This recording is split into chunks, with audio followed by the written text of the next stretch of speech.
La lésion des deux ménisques est généralement due à un cisaillement suite à une torsion du genou avec blocage du pied au sol.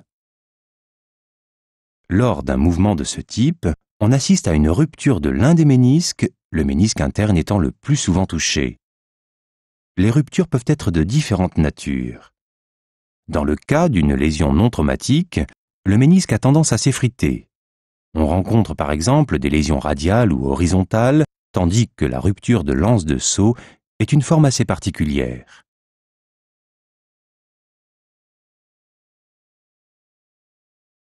Une lésion méniscale se caractérise par des douleurs qui lancent et un blocage de l'articulation. Dès le lendemain, le genou est enflé et il se forme un hématome. Cet hématome résulte de la lésion de la base du ménisque. En cas de charge, le patient ressent des douleurs au niveau de l'articulation. Le diagnostic d'une lésion méniscale s'effectue grâce à un examen clinique au cours duquel le genou est soumis à différentes pressions. Il est ainsi possible de déterminer si l'on est en présence d'une lésion de la corne antérieure ou postérieure. Nous voyons ici les mouvements effectués pour diagnostiquer une lésion du ménisque interne. En cas de lésion du ménisque externe, l'examen se pratique dans l'autre sens.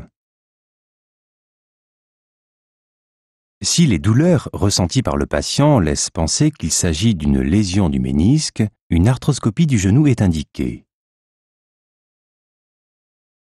L'avantage de l'arthroscopie est qu'elle peut se pratiquer également en ambulatoire et permet de révéler l'ampleur des lésions, celle des deux ménisques, des ligaments et ou du cartilage. Une mini-opération est également possible.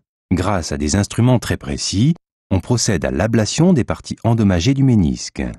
Les suites de cette opération sont simples, avec reprise immédiate de la marche.